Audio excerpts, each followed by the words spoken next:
साथ छात्रों से मारपीट और उसके बाद दर्ज एफआईआर का मामला अब राजनीतिक रूप से भी तूल पकड़ता नजर आ रहा है। जेपीएससी जेएसएससी रिफॉर्म मंच ने कांग्रेस नेता राहुल गांधी को पत्र लिखकर पूरे मामले में हस्तक्षेप करने और छात्रों को न्याय दिलाने की मांग की है। जेपीएससी जेएसएससी रिफॉर्म मंच ने सोशल मीडिया एक्स पर भी इस पत्र को साझा किया है। छात्रों का कहना है कि उनकी लड़ाई किसी व्यक्ति विशेष के खिलाफ नहीं है, बल्कि निष्पक्ष जांच, कानून के शासन और निर्दोष छात्रों को न्याय दिलाने की है।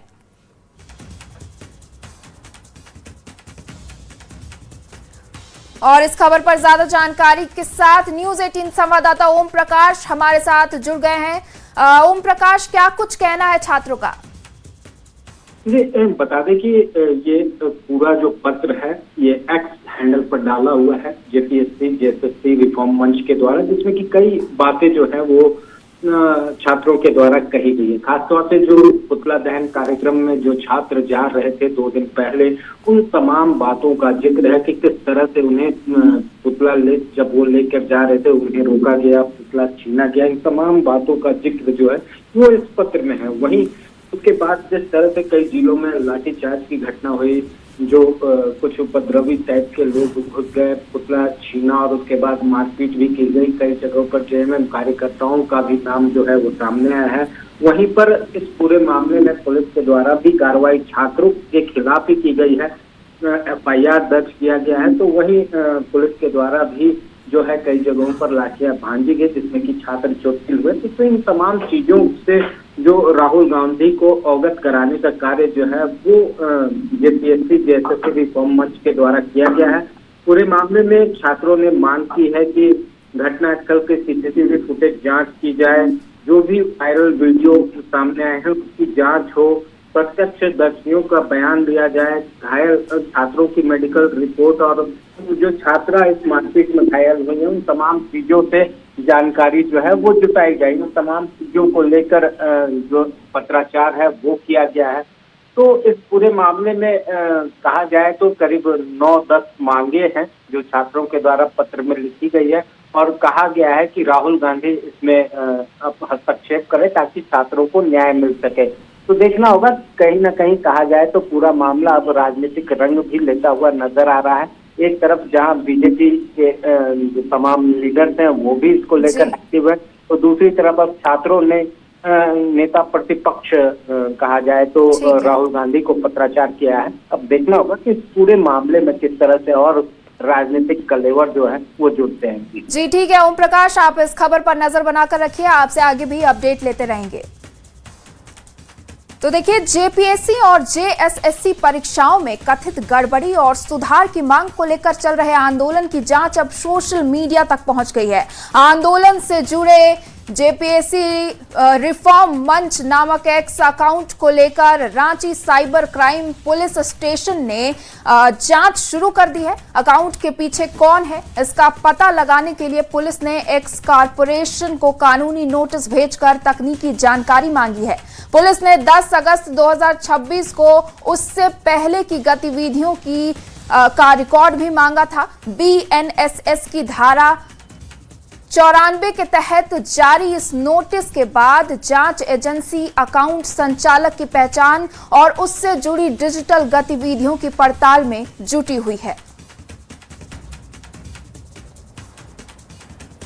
जेपीएससी जेएसएससी में हुई गड़बड़ी को लेकर छात्रों का आंदोलन बीते दिनों जारी था, तो वहीं इसे लेकर अब प्रशासन ने भी अपनी आंखें तरेर ली हैं।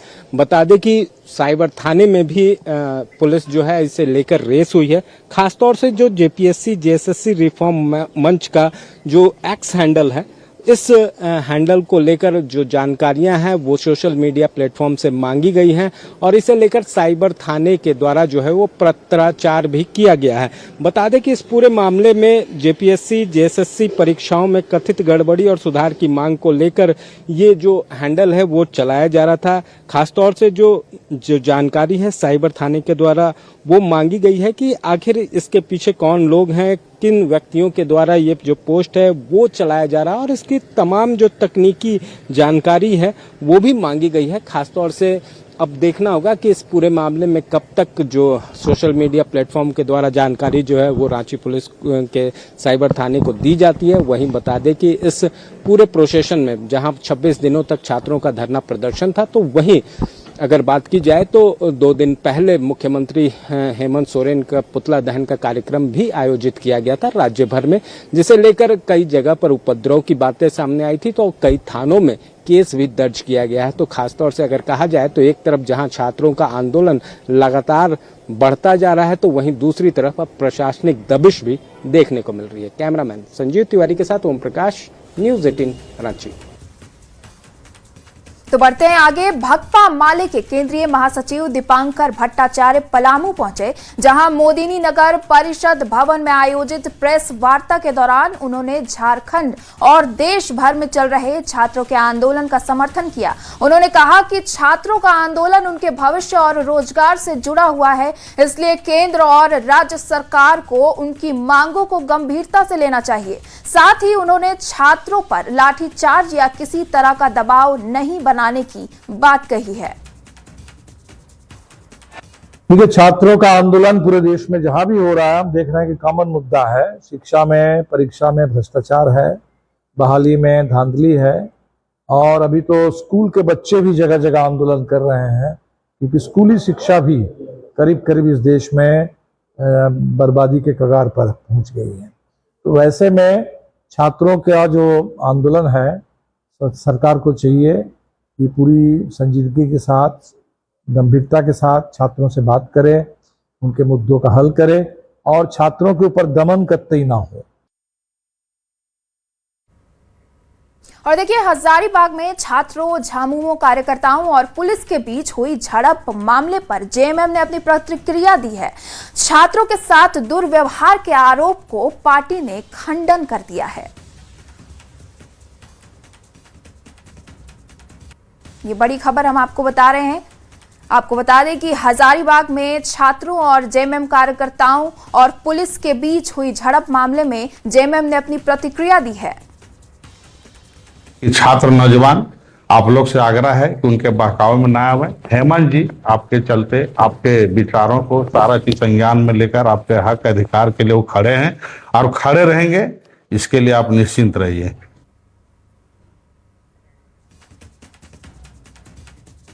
और देखिए, खबर राजधानी रांची से है, जहां तुपुडाना थाना क्षेत्र स्थित बालसिरिंग के ब्लू पॉन्ड में डूबे युवक का अब तक पता नहीं चल पाया है। दूसरे दिन भी युवक की तलाश में सर्च ऑपरेशन जारी है।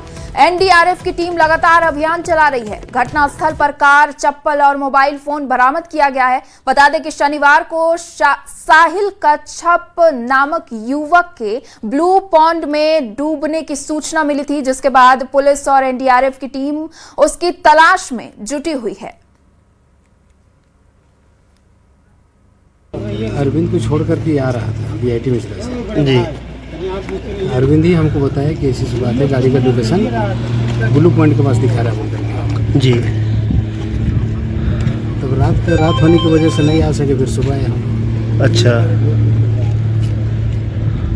सिर्फ लोकेशन खाली देख के आए? लोकेशन देख करके हम लोग आए। आने के बाद कुछ देर तो गाड़ी तो पूरा लॉक हुआ था। हाँ। बाद में देखे कि यहाँ पर मोबाइल रखा हुआ था, चप्पल था। हाँ। गाड़ी की चाबी था।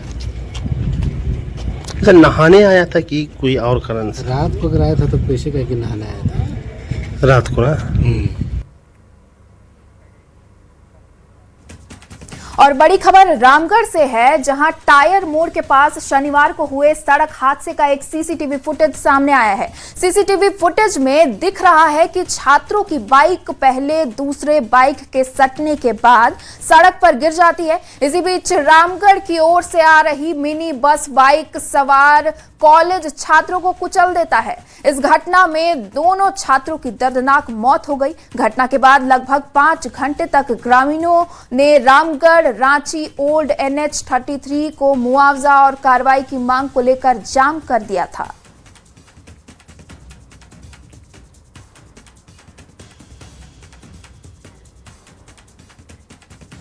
बढ़ते हैं आगे। जमशेदपुर से बड़ी खबर है। एमजीएम अस्पताल में 2 मरीजों की मौत के बाद परिजनों ने जमकर हंगामा किया। परिजनों ने अस्पताल प्रबंधन पर इलाज में लापरवाही और समय पर इलाज नहीं मिलने का आरोप लगाया है। मामला सामने आने के बाद प्रशासन भी हरकत में आ गया है। डीईसी के निर्देश पर जांच टीम गठित की गई है। वहीं एमजीएम के 8 डॉक्टरों को शो कॉज नोटिस जारी किया गया है। अब जांच के बाद ही साफ होगा कि आखिर दोनों मरीजों की मौत की वजह क्या थी और इलाज में लापरवाही हुई थी या नहीं हुई थी। दरअसल हुआ क्या था कि रात में इनका चेस्ट में अचानक पेन किया था तो कल मॉर्निंग में चेस्ट में पेन था, तो मेडिकल से जो है दवाई लाके खा लिए थे। अरे तो उनका अच्छा रिस्पॉन्स था, 12 जीवित थे।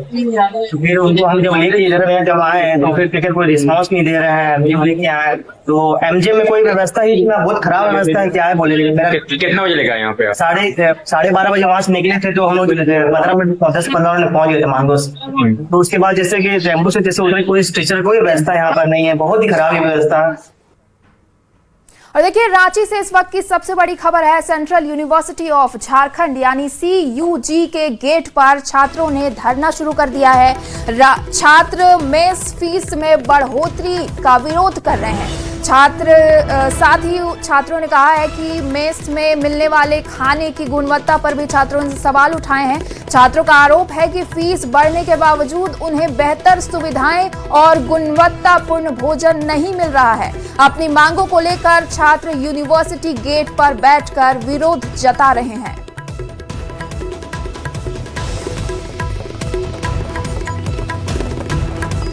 ये बड़ी खबर, ये तस्वीरें आपकी टेलीविजन स्क्रीन पर हम आपको दिखा रहे हैं। देखिए, CGU यानी सेंट्रल यूनिवर्सिटी ऑफ झारखंड यानी CUG के गेट पर छात्रों ने धरना प्रदर्शन शुरू कर दिया है। और धरना प्रदर्शन इसलिए शुरू किया है क्योंकि छात्र मेस फीस में बढ़ोतरी का विरोध कर रहे हैं।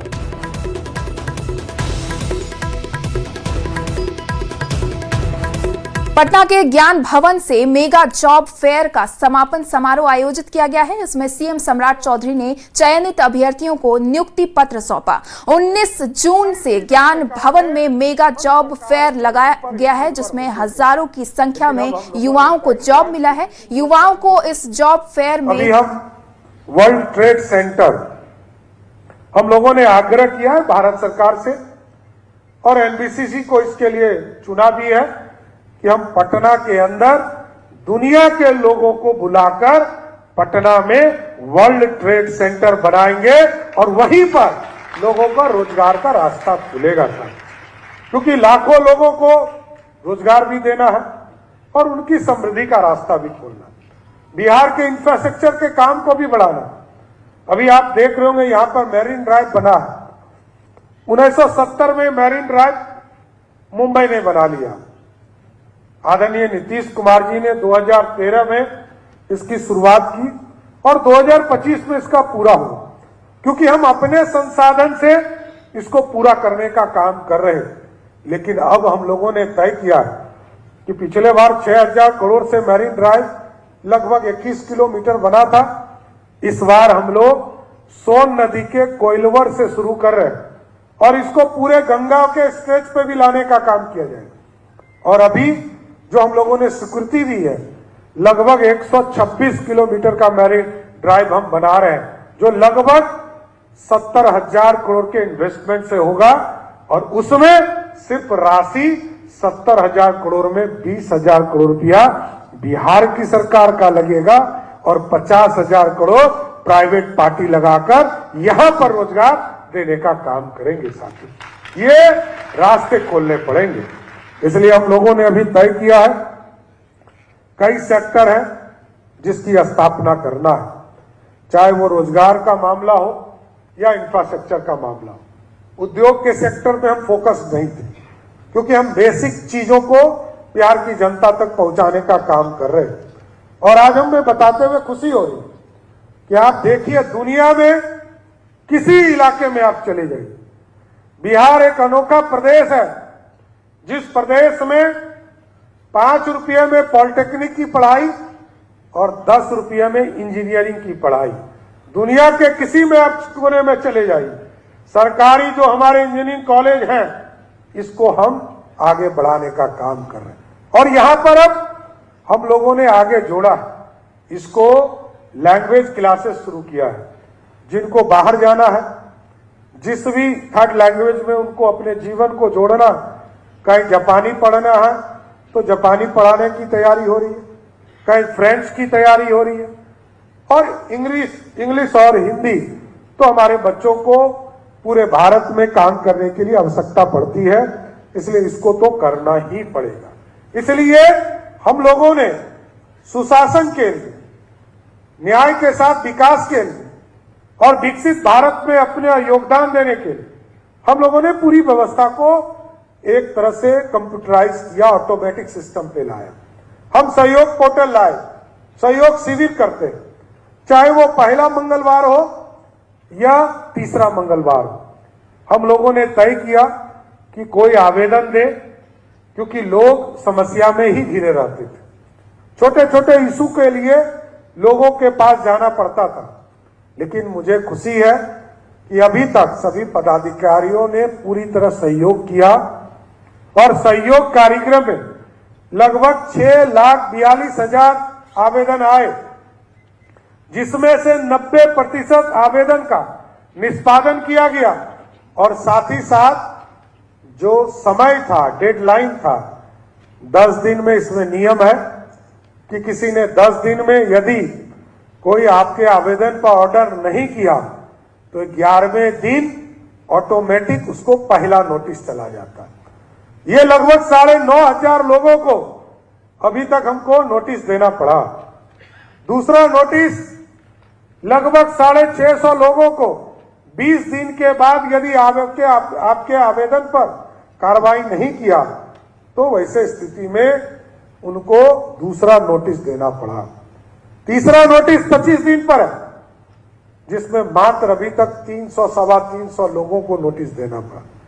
अभी तक किसी पदाधिकारी और कर्मचारी ने हिम्मत नहीं जुटाया है कि वो 30 दिन पार करे, क्योंकि 30 दिन पार करने के बाद उनसे कोई स्पष्टीकरण नहीं पूछेगा, सीधा निलंबन की कार्रवाई मुख्यमंत्री कार्यालय से आदेश देने का काम करेगा साथ। इसलिए ये सुशासन को आगे बढ़ाने का काम किया जा रहा है।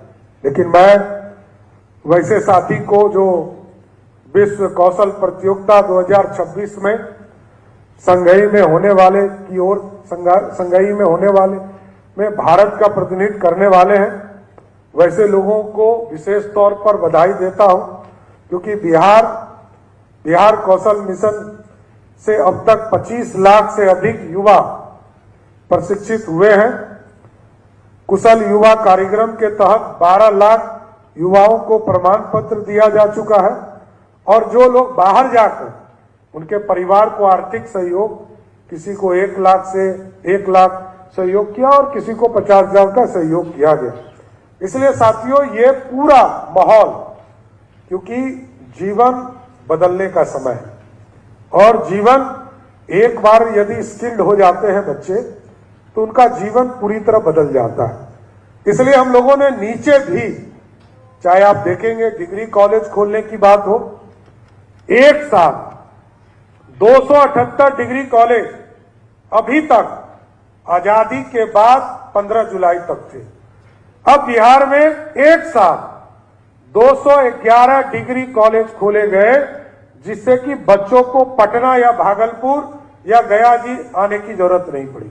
अब उनके प्रखंड स्तर पर ही उनको डिग्री कॉलेज में पढ़ाई करने का मौका मिल सकेगा। अभी तक लोगों को, किसी को इंस्टीट्यूट में, कभी किसी को कोटा तैयारी करने के लिए जाना पड़ता था। हम लोगों के ने कहा इसको नीचे स्तर पर ले चलिए। 551 जगह पर हम लोगों ने मॉडल स्कूल खोला और मॉडल स्कूल में हम लोगों ने उसमें से 415 में लाइव क्लासेस भी शुरू किया कि हमारे बच्चे वहां पढ़े, और लाइव क्लासेस के साथ साथ हम टीचर की भी व्यवस्था कर रहे हैं कि जो टीचर वहां पढ़ाएगा, लेकिन कोई घर जाकर रिवीजन करेगा, होमवर्क करेगा, तो उस समय यदि उसको टीचर की जरूरत पड़ेगा तो वैसे सभी मॉडल स्कूल के बच्चों को उनके घर से उसको जोड़ा जाएगा और रात के 11 बजे भी यदि ऑनलाइन वो टीचर खोजने का काम करेगा तो उसको रात के 11 बजे भी टीचर बिहार की सरकार उपलब्ध कराने का काम करेगा साथियों। इसलिए इस पूरे कार्यक्रम के माध्यम से मैं सबको बधाई भी देता हूं, शुभकामना देता हूं। रोजगार आपके जीवन में आया और लेकिन इससे भी महत्वपूर्ण है कि वो जिम्मेदारी जो आज आपके कंधे पर आ रही उसको आप निभाइए। आप जिस संस्था में काम करेंगे वहां बिहार की मेहनत और प्रतिभा का प्रतिनिधित्व करेंगे। आपकी सफलता से आपके परिवार को गर्व होगा, आपकी सफलता से दूसरे युवाओं का विश्वास बढ़ेगा और आपकी सफलता बिहार की विकास की कहानी को मजबूत करेगा। इसलिए आइए हम सब लोग, सभी नौजवान जिनको आज नौकरी मिला है, वो प्रेरणा दे दूसरे नौजवानों को कि आप अपने जीवन में खुशहाली यदि चाहते हैं, स्किल्ड भी हो, कौशल युक्त हो और अपने जीवन को बदलने का काम करें।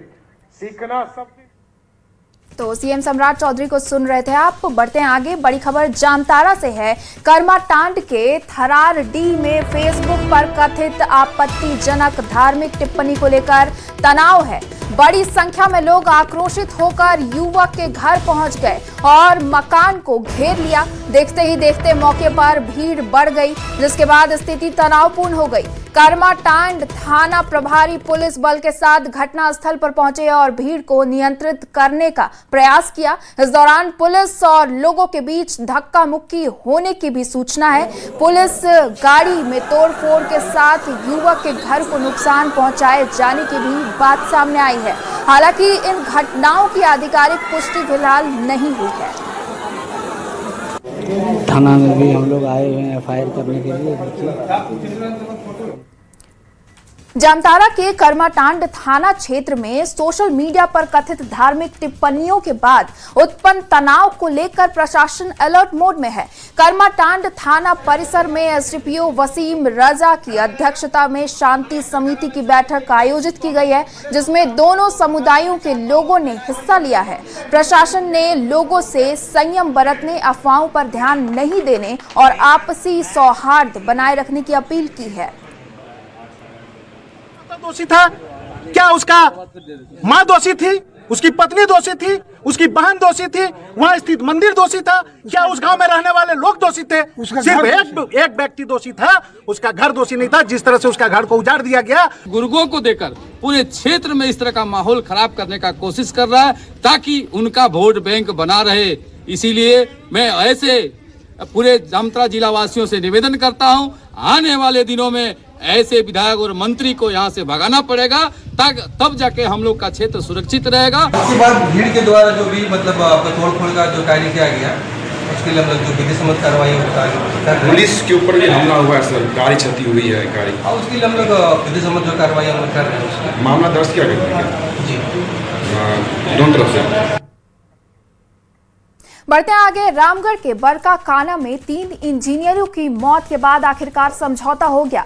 मृतकों के परिजनों को 31 लाख रुपए का चेक दिया गया, जिसके बाद रामगढ़ पतरातू मुख्य मार्ग पर जारी जाम को हटा लिया गया। समझौते के दौरान विधायक रोशन लाल चौधरी भी मौजूद रहे। बताया जा रहा है कि फैक्ट्री में टर्मिनल विस्फोट की चपेट में आने से 3 इंजीनियरों की मौत हो गई थी, जबकि एक घायल इंजीनियर का इलाज अब भी अस्पताल में जारी है।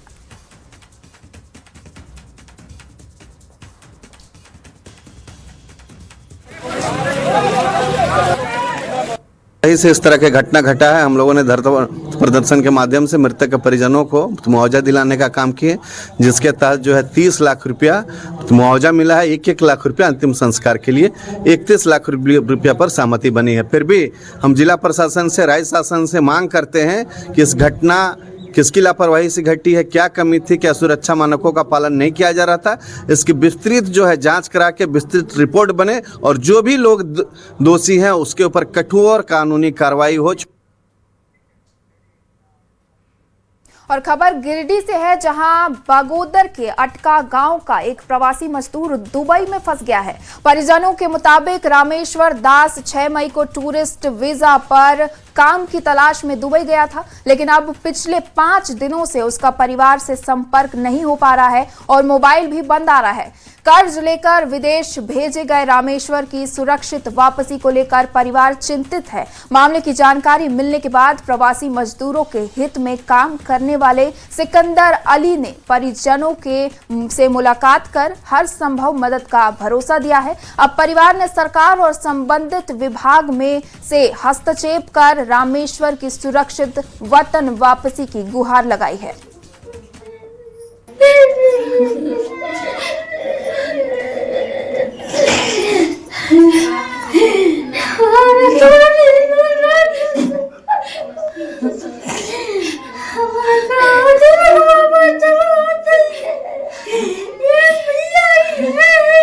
उनके वापसी के लेके गुहार लगा रही है।